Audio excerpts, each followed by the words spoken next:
satu kenyataan yang dikeluarkan oleh ahli parlimen Pasis Kuala Kangsar, Saudara Iskandar, yang telah menyatakan secara terang bahawa beliau akan menyokong Datuk Seri Anwar Ibrahim untuk kekal sebagai Perdana Menteri sehingga pilihan raya umum yang ke-16, dan dalam erti kata lain menyokong segala usul-usul yang dibawa oleh kerajaan bagi memastikan kesinambungan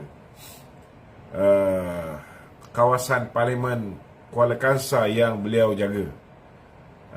Ini antara kenyataan yang saya rasa cukup penting, kerana kalau sebelum ini kita sudah kehilangan 2/3 dengan kenyataan yang dibuat oleh YB Iskandar ini. Jelas tuan-tuan bahawa kerajaan PMX akan memperolehi 148 undi sekali lagi. Namun Saudara Iskandar mengatakan bahawa beliau tetap setia bersama dengan Bersatu dan Perikatan Nasional. Sama ada Muhyiddin boleh terima keputusan yang dibuat oleh Iskandar ini ataupun tidak, saya rasa tuan-tuan fikirlah sendiri. Ini bagi saya ialah bibit-bibit ketidakyakinan insan-insan ahli parlimen di kalangan ahli parlimen Perikatan Nasional terhadap kepimpinan Muhyiddin Yassin. Mereka akhirnya mengambil tindakan bijak. Mereka dah tunggu Ketua Pembangkang Hamzah Zainuddin yang sepatutnya berunding dengan Datuk Seri Fadilah, timbalan Perdana Menteri yang kedua, tetapi tidak dibuat sehingga ke hari ini. Maka mereka mengambil keputusan untuk berunding secara bersendirian. Dan saya menjangkakan kalau trend ini berterusan, PPBM dan juga Perikatan Nasional bertegas tidak mahu berunding, sedangkan ketika mereka memerintah, mereka telah meminta Datuk Seri Anwar, Datuk Seri Muhammad Sabu dan juga Lim Guan Eng untuk berunding dengan mereka, menandatangani CSA sebelum mereka memberikan peruntukan kepada ahli-ahli parlimen pembangkang. Tetapi sekarang bila mereka menjadi pembangkang, mereka begitu angkuh dan tidak mahu berunding dengan kerajaan Malaysia Madani. Jadi sewajarnya lah kalau ahli-ahli parlimen daripada pembangkang hari ini mengambil keputusan secara bersendirian untuk berbincang dengan kerajaan bagi memastikan peruntukan dapat terus disalurkan kepada kawasan parlimen masing-masing. Ramai yang nak mengulas, ramai yang nak tahu apa masalah-masalah yang berlaku hari ini, sehingga pembangkang sendiri pun sudah nampak tidak solid, tidak mempunyai kesatuan. Maka tuan-tuan bolehlah ajukan soalan di talian 0194819495 0194819495. Sebarang persoalan dialu-alukan, insya-Allah saya akan cuba menjawab seberapa banyak soalan yang mungkin. Silakan. Okey, Tok, soalan studio pertama sekali, kalau kata parti beliau Bersatu mengambil tindakan dengan memecat keahlian beliau dan beliau akan berada di pihak bebas, adakah kerusi itu panas ataupun beliau boleh masuk ke parti-parti lain? Kita kena faham bahawa beliau masih lagi ahli parlimen Bersatu dan ahli parlimen Perikatan Nasional. Beliau tidak boleh menyertai UMNO atau mana-mana parti lain. Kalau mereka melompat parti, secara automatik Susah Agung Perikatan Nasional boleh mengutus surat kepada Speaker Dewan Rakyat Tan Sri Johari Abdul untuk memaklumkan kerusi tersebut kosong. Jadi sekarang ni apa yang berlaku ialah mereka tidak lompat parti, tetapi menyatakan sokongan kepada Perdana Menteri dan usul-usul yang akan dibawa oleh kerajaan demi untuk memastikan rakyat dapat dijaga sehingga pilihan raya umum yang ke-16. So tak ada masalah. Jika beliau dipecat, Boleh. beliau akan duduk di kursi bebas lah. Kalau beliau dipecat, beliau berhak dan boleh untuk menyertai mana-mana parti. Kalau beliau dipecat. Tapi beliau kalau tak dipecat, beliau tak boleh lompat parti. Ya. Okey Dok, selain daripada MP Kuala Kangsar, MP Keterai juga menunjukkan minat yang sama, iaitu ke arah kerajaan perpaduan itu.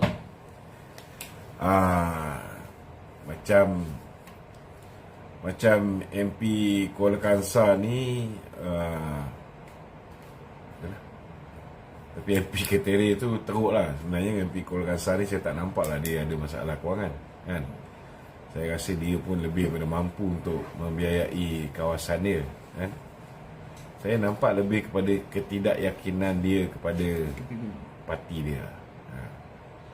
Bukan kecil anak Iskandar ni. Iskandar ni. Tapi kalau MP Keterai, ini memang dia sendiri yang menzahirkan. Dia menceritakan bagaimana dia kena bagi orang duit, duit orang mati pun dia Kenduri kahwin.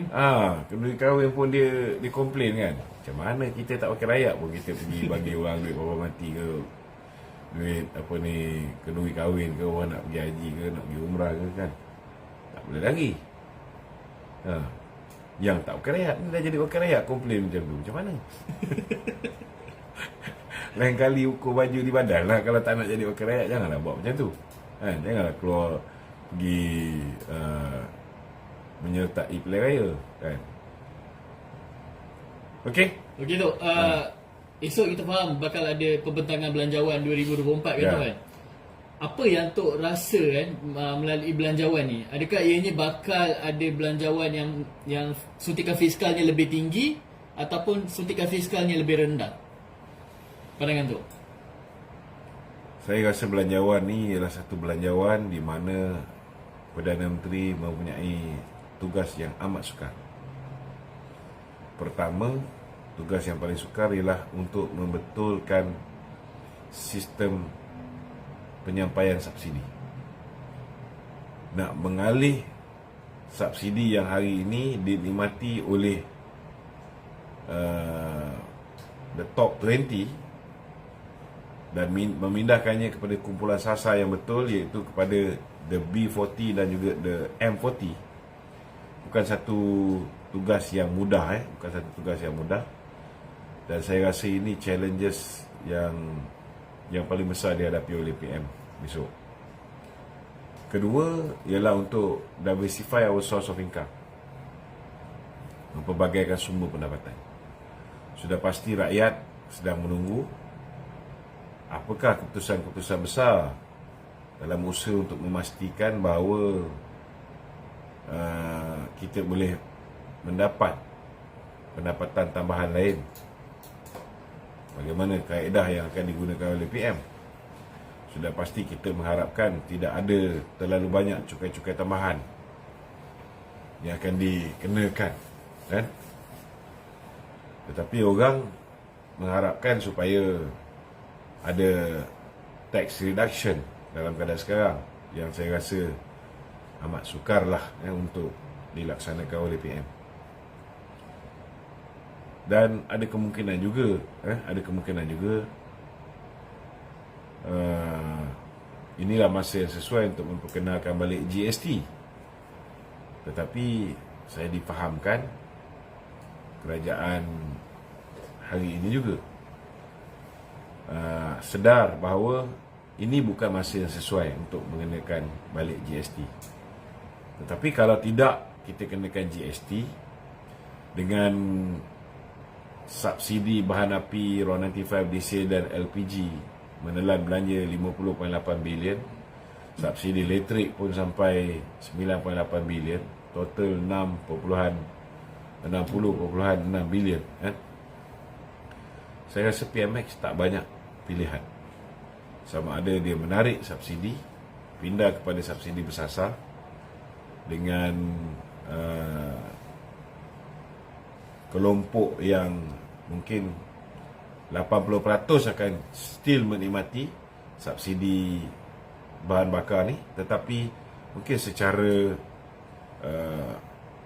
cash handout ataupun melalui STR ataupun melalui bantuan petrol, secara direct, tunai, bagi mengelakkan sindiket penjualan diesel, penjualan macam-macam lagi lah. So benda ni juga mungkin berlaku. Kalau misalnya keputusan yang tidak berapa popular ni, keputusan tak popular dibuat, maka fokus buat bicara umum dan perbincangan umum akan lebih kepada kenaikan harga minyak. Dan ini sudah pastilah akan mematikan sudut-sudut positif, pengumuman-pengumuman positif, pengumuman-pengumuman nikmat-nikmat yang bakal dikecapi oleh rakyat yang akan diumumkan besok. Benda itu akan tenggelam. Jadi saya menantikan kebijaksanaan Yang Amat Berhormat Perdana Menteri. Apakah kaedah pendekatan yang bakal diambil pada hari esok, dan kita nantikan. Dan kita menyokong penuhlah sebarang tindakan bagi memastikan negara ini terus kukuh ekonomi dia, dan kita tidak membuat ataupun memberikan subsidi secara berterusan kepada orang yang tidak layak untuk menikmati subsidi. Kita nantikan besok. Begitu Ya. Pada tahun lepas, belanjawan 2023 ni, kerajaan memperuntukkan lebih kurang 388.1 bilion. Adakah 388.1 bilion ini pada tahun belanjawan 2023? Adakah pada tahun ini belanjawan 2024 ni meningkat atau ianya akan menurun? Pandangan tu. Saya rasa dia akan meningkat. Dia akan meningkat. Dia akan meningkat. Saiz ekonomi kita pun makin lama makin besar. Unjuran pendapatan pun sudah pasti akan meningkat juga. Cuma kalau misalnya kita dapat lakukan penjimatan dari segi kita dapat mengurangkan secara drastik. Kalau sekarang ni total kita punya subsidi lebih kurang dalam 80 bilion. Kalau dapat kita kurangkan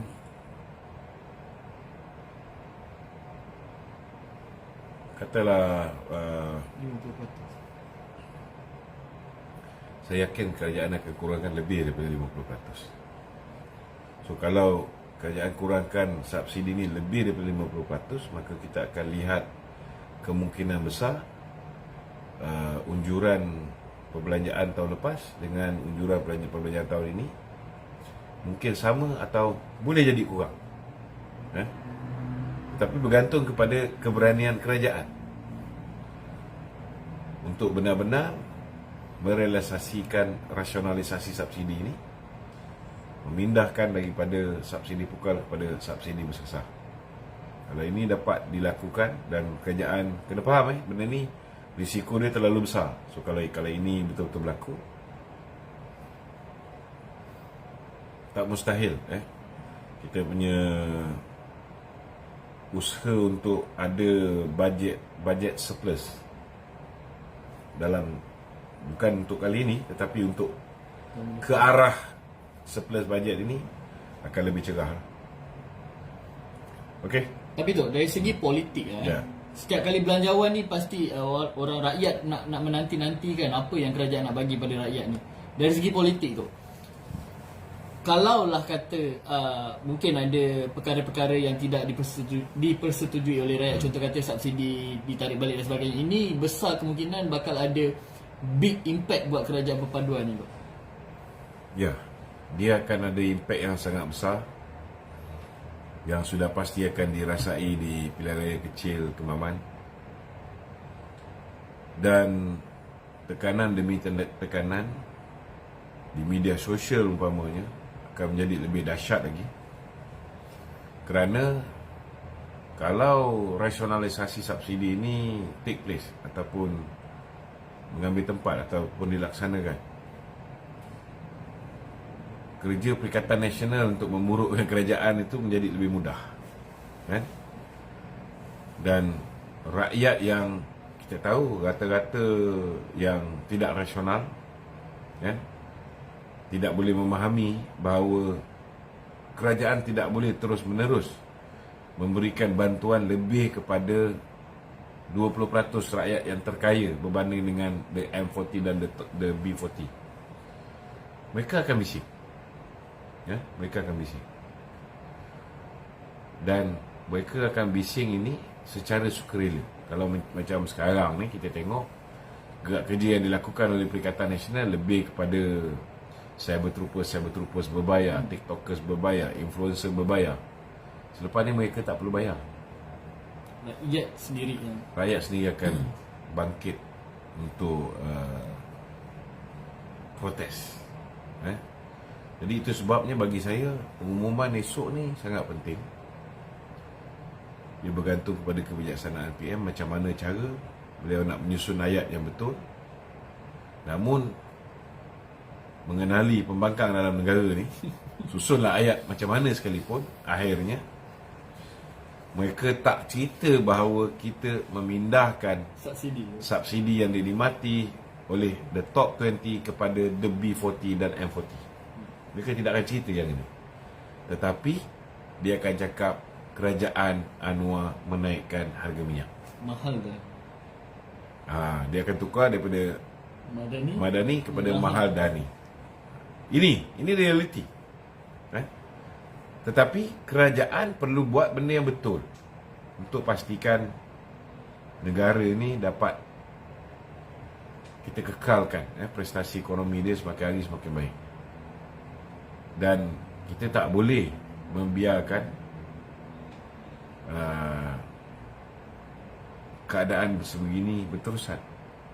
Si kaya semakin kaya, dah lah kaya, kita subsidi pula, bagi orang kaya makan. Tak betul cara tu. Kena pilih nak buat keputusan yang betul atau buat keputusan yang popular. Menarik balik subsidi kepada the top 20 dan agihkan kepada B40 dan M40 dalam kumpulan sasar yang betul ini bukan satu perkara yang popular, tetapi ianya perlu dilakukan oleh ketua negara kita. Okey? Begitu. Kita tinggalkan berkenaan dengan belanjawan. Nak sentuh sikit berkenaan dengan beras ni. Pada hari ini SPRM menyerbu lebih kurang 5 kilang beras di Kedah. 5 kilang beras. Untuk rasa kan perkara ni ada kaitan ke untuk merosakkan imej kerajaan ataupun ini adalah propaganda politik ke? Tak, bagi saya Sanusi ni jangan cepat sangat koyak, kan? Nak buat macam mana? Dah kebetulan penyelewengan tu berlaku di negeri Kedah.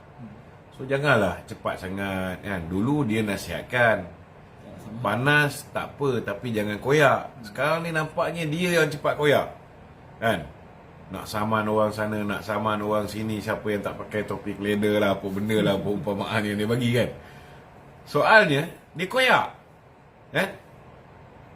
Dah memang industri beras ni yang championnya negeri Kedah, kan? Negeri-negeri di sebelah utara, Perlis, kan? So nak buat macam mana? Dan syarikat yang melantikkan tu memanglah lantikan daripada syarikat anak syarikat kerajaan negeri. Itu untuk yang kes yang sebelum ni yang Sanusi bising. Tapi yang baru ni contohnya macam kes penipuan resit pembelian padi, kan? Dan apa ni penyelewengan berat, berat yang dijual di kilang tak sama dengan nilai subsidi yang dibayar kepada petani. Hari ni melibatkan lagi 5 syarikat. So kebetulan benda tu berlaku di negeri Kedah. Tak ada siapa pun kata bahawa ini Sanusi punya rancangan untuk mensabotaj kerajaan Madani, kerajaan PMX. Tak ada pun orang cakap macam tu. Yang dia kelang kabut sangat pasal apa? Terasa. Yang terasa sangat pasal apa? Orang yang terasa ni biasanya dia ada masalah. Betul tak? Betul. Relax lah dulu. Bagilah SPRM siasat. Baru siasat pun. Belum pun ada pegawai Sanusi yang ditangkap. Kan? Macam REE tu ada. Kan? Pegawai apa nama? MBI Corporation. Menteri Besar Incorporated. Kan? Ada yang ditangkap. Okey. Okey Tok, kalau kita cerita pasal beras ni mesti dia terkait rapat dengan Menteri Menteri Pertanian dan juga Keterjaminan Makanan Tok kan. Ada Datuk Seri Mak Sabu. ada kepimpinan Perikatan Nasional ni mendesak ni supaya Mak Sabu meletakkan jawatan ni, macam dia ni tak buat apa tu. Saya rasa Datuk Seri Mak Sabu ni antara orang yang paling rajin bekerja. Kan? Kalau nak kata dia langsung tak buat apa saya sukalah memetik apa yang diperkatakan oleh saudara Faiz Fazil banyak benda yang kita boleh ukur. Kita tak boleh ukur tu berdasarkan cakap-cakap kosong, sembang-sembang TikTok. Tak boleh. Kita nak ukur sama ada YB Mak Sabu berjaya ataupun tidak. Kita kena tengok di bawah kepimpinan beliau ketika beliau menjaga Kementerian Pertanian dan Keterjaminan Makanan. Apa yang dijaga? Makanan apa? Antaranya daging. Kalau kita tengok bulan Julai 2022, Inflasi. kadar inflasi untuk produk daging ni 12%. 12%. Tapi Ogos tahun lepas telah turun sehingga 5.8%. Ogos tahun ni 2023. Ini Ogos 2023 lah. Telah turun kepada 5.8%. Kemudian kita tengok produk-produk seafood, ikan apa semua kan, sotong. Kalau Julai 2022 dia punya kadar inflasi lah 4.2%. Sekarang Ogos 2023 hanya 1.5%. Menurun dengan drastik sekali. Kemudian kita tengok juga bila ada masalah telur. Zaman Muhyiddin Yassin tu telur tak jumpa pun. Kan? Hilang terus. Tapi bila ada masalah telur zaman YB Mak Sabu, dia cepat atasi. Apa kayu pengukur dia? Tengoklah kadar inflasi dari segi produk-produk telur, tenusu, keju. Julai 2022 kadar inflasi dia, kenaikan harga barang 9.1%. Tinggi. Tetapi Ogos 2023 hanya 4%. Ini jelas menunjukkan ada usaha yang telah membuahkan pencapaian yang positif. Dan di bawah pemerintahan PMX, kalau kita lihat dulu pada tahun 2022 Julai Ogos, inflasi harga barang keseluruhan ni dahsyat. Tetapi di bawah pentadbiran PMX ini, kita lihat daripada kadar inflasi yang begitu tinggi menurun setiap bulan, sehingga kan bulan lepas tinggal 2%. 2% lebih sikit.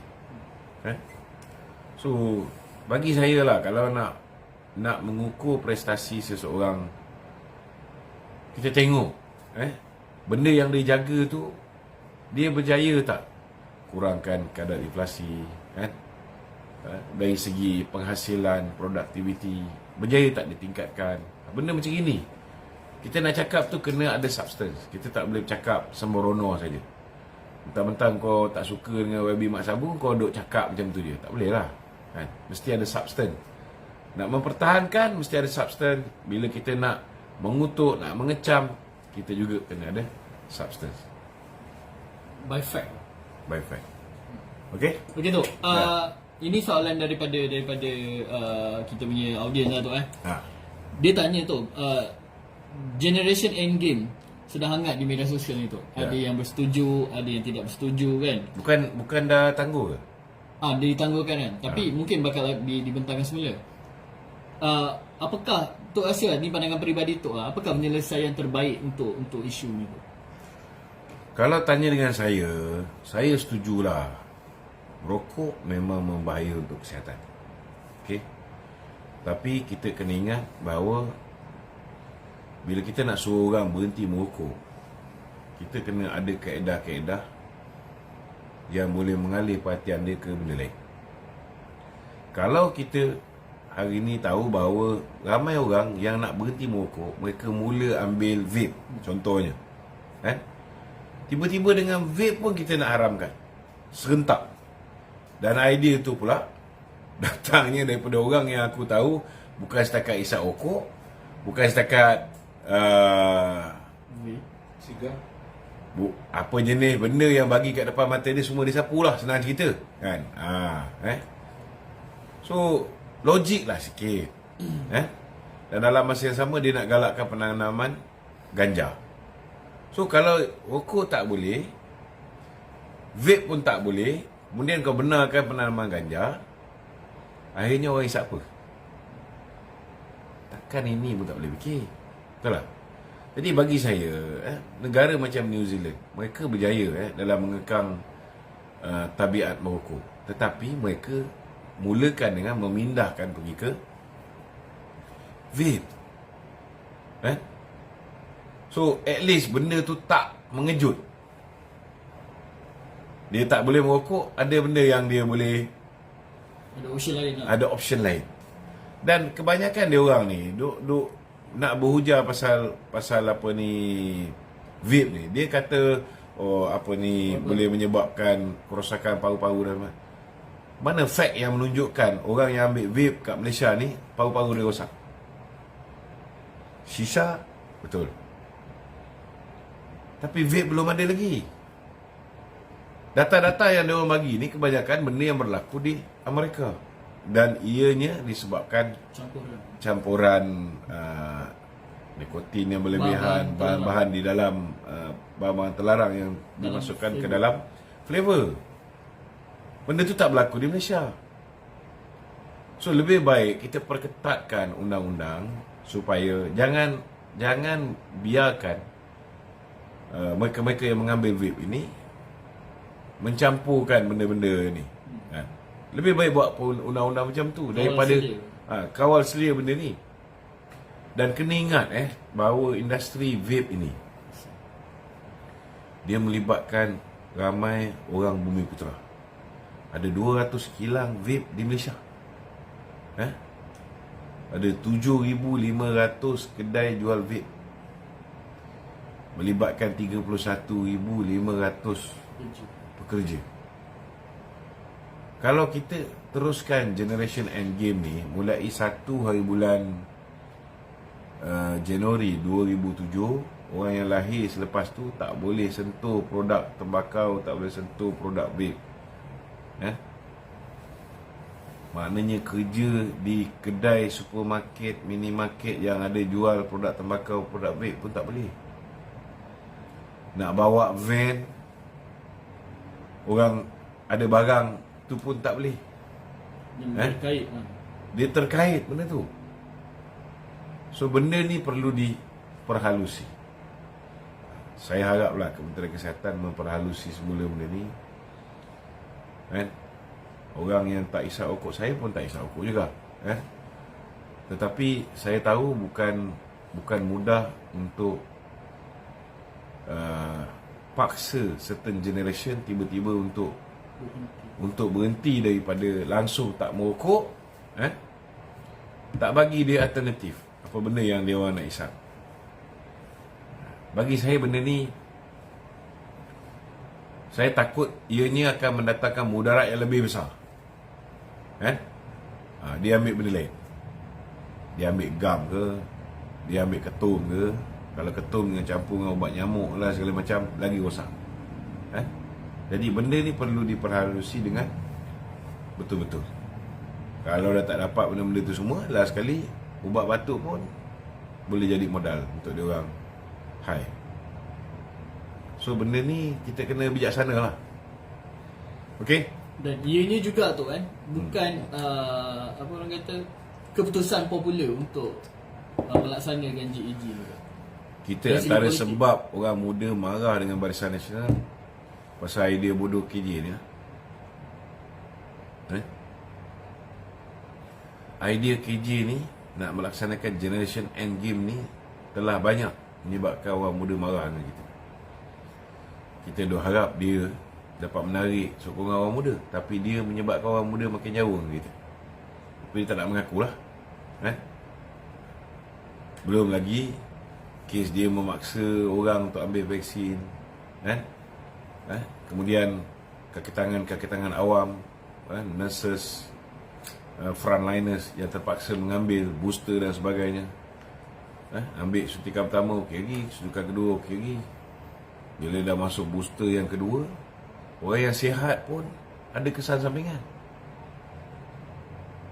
Kalau tanya secara ikhlas dan undi itu sulit, buatlah referendum di kalangan semua kaki tangan kesihatan ke, ataupun semua frontliners, sama ada mereka mau mengambil vaksin ataupun tidak yang diwajibkan ke atas mereka.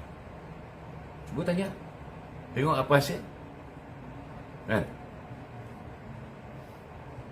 Okey? Okey tu, isu air dekat Selangor dengan Kuala Lumpur tu 2-3 hari ni sampai ada yang mempolitikkan isu ni, sedangkan ini adalah perkara biasa di mana maintenance yang dibuat ni tu.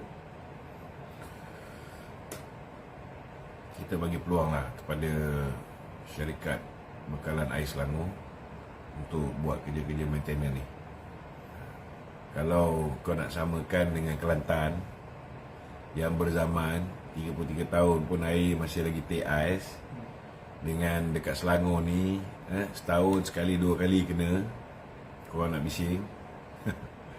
Tak boleh nak kata apa. Itu hak mulut masing-masing.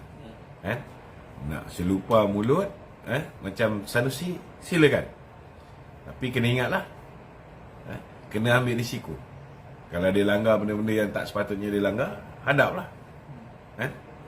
Sama juga sekarang ni, cerita tentang kononnya ada orang buat live, kata ada beras plastik. Last kali kena minta maaf. Betul tak? Dipanggil. Kemudian ada orang buat cerita kononnya pakcik yang dapat bantuan JKM sekarang dah tak dapat. Kena juga. So hari ni kena beritahu bahawa kita dah ada undang-undang bagi memastikan bahawa rakyat tidak boleh sewenang-wenangnya memfitnah dan mereka cerita yang tak ada. Jadi kalau misalnya nak join Muhyiddin Yassin jadi kluster mahkamah, silakan, tak ada orang boleh halang.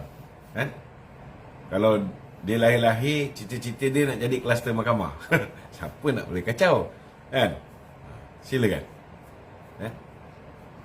Gitu saya tertarik berkenaan dengan apa yang Tok cakap, banyak isu-isu fitnah dan sebagainya ni. Ini banyak berlega di platform TikTok tu kan. Ya. Lepas tu Fahmi Fazil, YB Menteri Komunikasi dan Digital pergi berjumpa dengan TikTok kan. Dan TikTok mengakui sendiri yang diorang ni, kelemahan diorang dalam mengawal selia konten-konten berbau fitnah dan hasutan. Saya terus terang saya cakap lah, saya tak percaya dengan alasan-alasan tu. Pertama, dia hentikan operasi TikTok di Malaysia. Kenapa? Apa tujuan dia? Apa agenda dia buat begitu? Pertama, kan. Kedua, kita pun boleh tengok bahan-bahan kita. Kita punya TikTok pun berapa kali dia ban. Betul. Shadow wave lagi. Shadow ban lagi. Kan? Tapi yang kita report ke atas orang-orang yang terang-terang fitnah ni, tak diambil tindakan. Tapi bila kita silap sikit sebut, terus ban. Yang orang belah kita. So saya nampak ni ada deep state lah. Minta maaf cakap lah, apa pun alasan dia orang nak bagi, I don't buy that. Saya menyokong penuh sebarang tindakan yang bakal diambil oleh YB Fahmi terhadap TikTok. Wajar ke di ban? Bagi saya sangat wajar. Dia apa juga platform, tak kira lah TikTok ke Facebook ke apa ke, dia mesti ikut undang-undang negara yang dia masuk. Dia kena ikut undang-undang negara yang dia masuk. Kalau TikTok ni hanya sekadar untuk platform perniagaan, macam kat Malaysia ni, kurang-kurang adalah orang Malaysia boleh buat duit melalui TikTok, okey, tak apa, buat lah. Tapi jangan jadikan TikTok tu platform untuk menyebarkan fitnah dan dakwah serta hasutan. Maka kena ambil risiko lah, hadap risiko-risikonya. Kalau dia tak nak kontrol dan dia membiarkan TikTok itu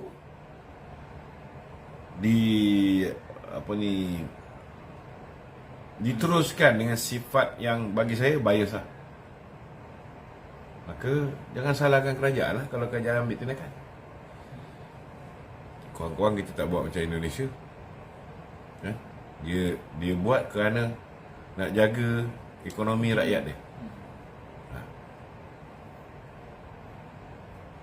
Okey? Begitu. Kenyataan daripada Perdana Menteri sini tu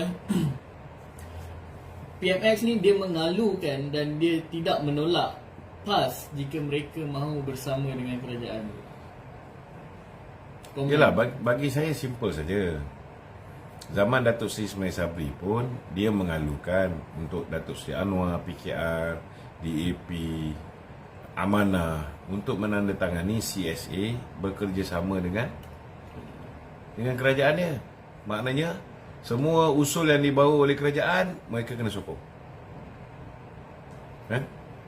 So tak salah kalau Datuk Seri Anwar nak memastikan kestabilan. Sekarang ni fokus kita nak jaga rakyat je. Dan rakyat yang hari ni dibebani dengan kos sara hidup yang semakin hari semakin tinggi. Rakyat dibebani dengan gaji yang tidak setimpal dengan yang sepatutnya. Barang naik tapi gaji tak naik-naik. So fokus patut diberikan dalam usaha untuk memajukan ekonomi negara supaya negara ada lebihan pendapatan, dapat dipulangkan dengan menaikkan gaji kaki tangan awam, dapat dipulangkan dengan meningkatkan prasarana-prasarana, bantuan-bantuan yang boleh diberikan kepada Malaysian public. Sepatutnya itu dapat difokuskan.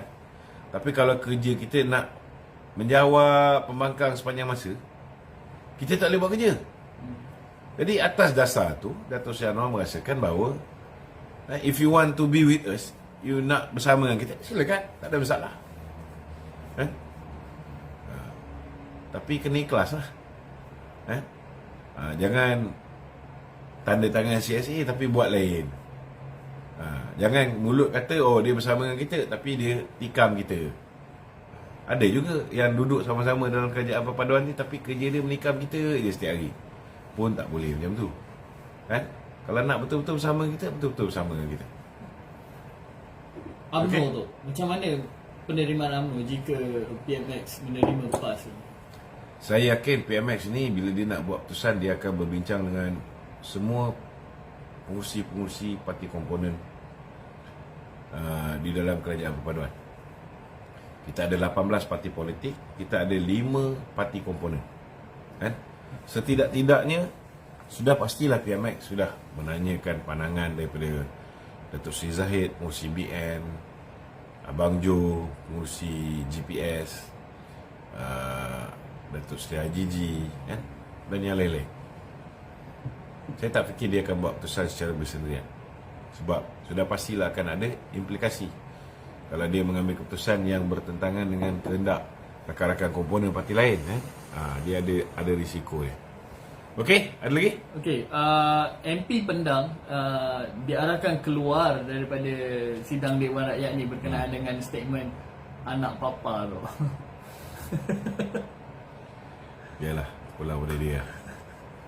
Ada anak papa ke, anak abah ke, abah kau lembu ke, apa ke, pulang pada mereka. Mereka nak buat macam mana. Okey, ada soalan-soalan di TikTok ke? Silakan. Lama tak nampak geng-geng walaun ni masuk dalam kita punya ni. Semua pantau daripada jauh saja ke? Ada? Yang di rumah ada yang nak masuk live? Khabib man. Khabib. Assalamualaikum. Assalamualaikum Datuk. Waalaikumsalam. Ya, Cik Khabib. Saya ada satu soalan Datuk. Okey. Berhubung tentang tadi statement Datuk tentang isu berkenaan inflasi perbandingan tahun lepas dengan tahun sekarang di bawah YB Sabu ni tak tahu Okey. faham Datuk tentang inflasi daging tu. Tak faham maksud Datuk apa. Macam mana? Yang inflasi harga daging. Okey, dia macam ni. Kita nak tahu kenaikan harga barang ni dia akan disukat dengan kadar inflasi. Kalau ikut Julai 2022, kenaikan barang-barang daging ni, dia punya harga barang naik 12%. Dia punya kadar inflasi dia 12%. Tetapi sekarang ni kadar inflasi dia cuma tinggal 5.8%. Oh, separuh. Lebih kurang gitulah. 5.8%, bawah daripada separuh. Kalau macam barang-barang seafood, barang-barang seafood dulu 4.2% setahun yang lalu.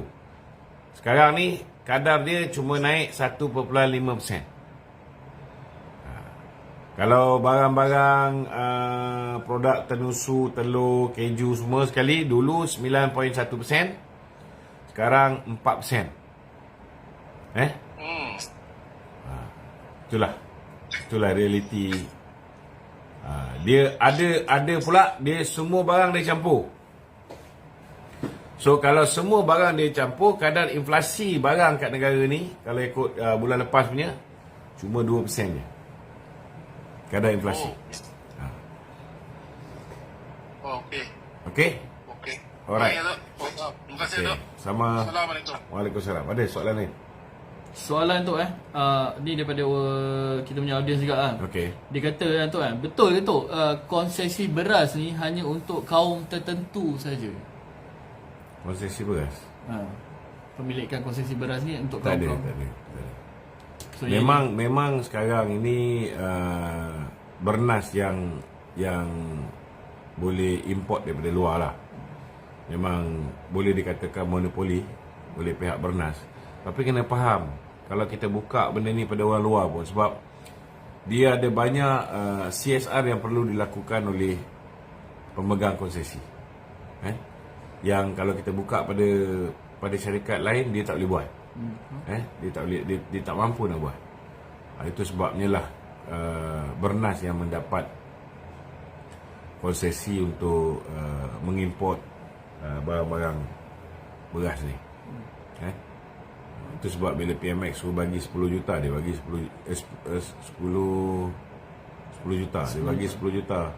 PMX suruh bagi 50 juta, dia bagi 50 juta. PMX suruh bagi 30% balik semula kepada pesawah tani. Dia tak pernah nak membantah. So kalau nak suruh orang lain buat, memang mungkin tak boleh buat lah. Okey? Ada yang nak naik ke? Ada lagi yang nak bertanya soalan? Tok, ni ada soalan daripada netizen ni tu Dia kata bajet ni, belanjawan esok ni 2024 ni, sekarang ni hutang negara 1.5 trilion. Adakah dengan pengumuman esok ni hutang negara akan bertambah atau macam mana? Kalau ikut tahun lepas saja, tahun lepas hutang baru yang kita buat 100 bilion. 100 bilion. Kalau misalnya tidak ditarik subsidi untuk bahan api ni, maka hampir pasti bajet ini bajet yang defisit jugalah. Bajet defisit, dan kadar hutang kita juga akan meningkat. Tak ada pilihan. Jadi kena betulkan pengagihan subsidi ni, dan keputusan tu kena drastik lah. Kalau keputusan tu tak drastik, kalau setakat alih separuh ke ataupun alih 1/4 ke, nak buat secara gradual supaya tak memberikan kesan sangat pada golongan the top 20 ni, dia tetap akan jadi defisit bajet. Betul. Soalan tambahan daripada situ, kau, adakah dengan penambahan hutang ni akan menimbulkan keraguan kepada investor? Kalau hutang Malaysia ni bertambah, kita punya credit rating akan turun.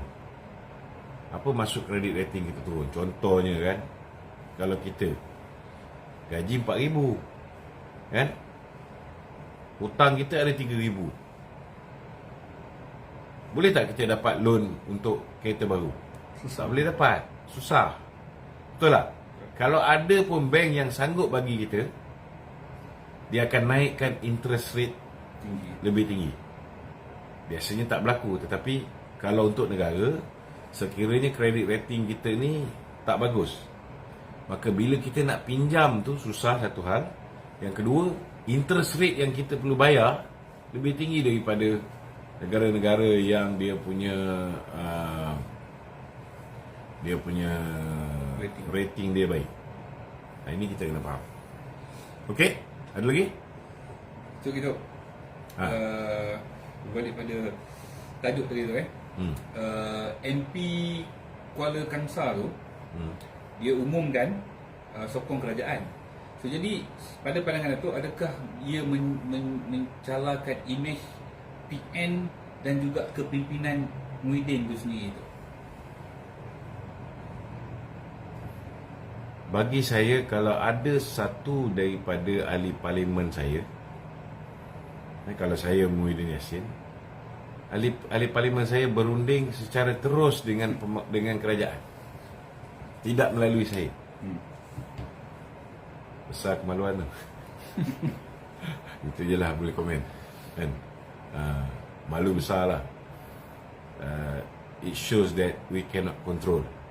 We cannot control our member of parliament. So maksudnya kepimpinan dia pun lemah lah tu. Tu macam ni. Memang lemah pun kan. Sejak bila kepimpinan dia kuat? Hanya orang yang lemah je. Bila time orang nak buat undi tak percaya, dia lockdown satu negara. Betul. Kan? Hanya orang yang lemah je yang tak berani untuk membentangkan belanjawan di parlimen untuk meluluskan projek-projek yang nak dia laksanakan di daruratnya satu negara, supaya setiap perbelanjaan tidak perlu bawa masuk ke parlimen. Kan? Hanya orang lemah je buat kerja-kerja macam ni. Dia tahu Datuk Seri Najib boleh bagi saingan kepada dia, dia sumbatkan Datuk Seri Najib cepat-cepat. Dia segerakan kes mahkamah. Hanya orang lemah je buat macam ni. Okey? Ke ada berlaku perpecahan yang besar yang cuba disembunyikan oleh Bersatu ni? Saya rasa antara Hamzah dengan Muhyiddin pun dah tak berapa okey. Antara Hamzah dengan Azmin Ali pun dah lama tak okey. Kan? Antara Muhyiddin dengan antara Haji Adi dengan Hamzah pun dah tak berapa okey. So mereka ni bagaikan retak menanti belah. Kita pun tahu juga ada di antara mereka ni nak jadi kluster mahkamah. Jadi bila dah mula sebut nak menyertai kerajaan perpaduan ni pun kita pun boleh faham lah. Kan? Apa sebabnya dia orang ni? Apa yang menyebabkan dia orang ni tiba-tiba nak bersama dengan kita? Mesti ada muslihat tertentu. Mesti nak menyelamatkan tengkuk tertentu. Kan? Macam dulu ada juga orang DAP yang menyokong Muhyiddin Yassin. Di parlimen Adun Teronoh tu. Ingat lagi? Bila kes rogol dia. Ke sebab tu juga PAS ni dia mencari tuan baru tu. Well, kita tengokkan je lah. Setiap apa yang berlaku tu mesti ada sebab. Okey? Okey. Itu saja soalan. Ada lagi soalan? Ada lagi soalan? Stop. Maksudnya yang PAS ambil Tun sebagai penasihat Empat Negeri tu, adakah dia orang ni berunding dulu dengan Perikatan Nasional ataupun Bersatu tu? Ataupun dia buat keputusan secara Yang mana? PAS lah. Penasihat Saya nampak tindakan itu PAS ambil secara bersendirian tanpa konsult dengan Tan Sri Muhyiddin.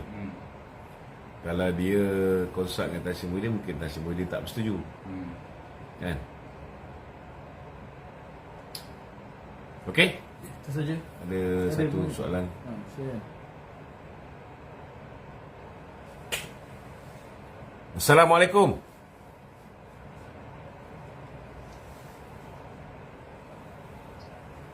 Assalamualaikum.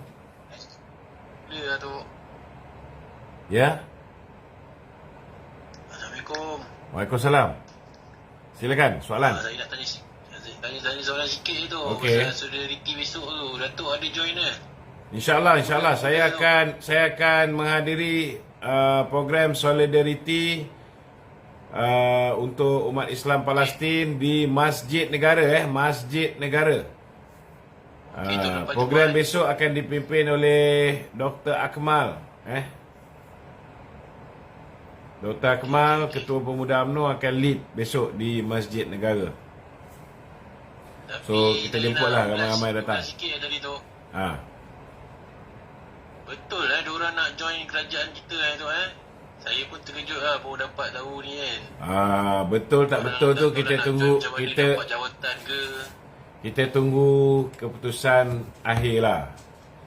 Kadang-kadang diorang nak join, kita nak tahu juga apa syarat dia orang letak kan. Sebab dia. Faham. Kalau kita rasa berbaloi kan, boleh lah. Tapi kalau kita rasa apa sangat dia orang punya permintaan ni melampau sangat, tak adalah kita terima. Kita pun bukannya terdesak sangat. Kita ada 147 ahli parlimen yang bersama dengan kita kan. Dah okey dah tu. Dah okey dah.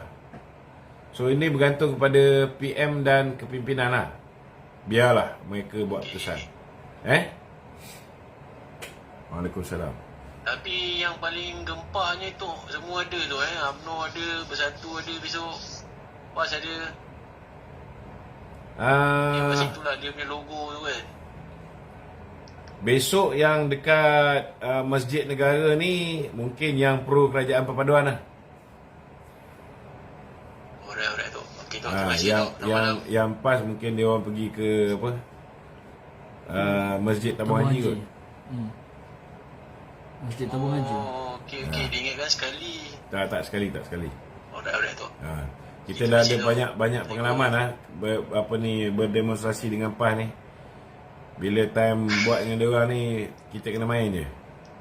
So biarlah kita buat sendiri. Diorang tak turun lah apalah, duduk beli hotel lah. Okay tu, terima kasih. Bukan takut tu. Takut dia tak bagi orang kita berucap. Dia nak nampakkan program tu orang dia kan. Kita tahulah dia orang ni selalu ambil kesempatan. Okey.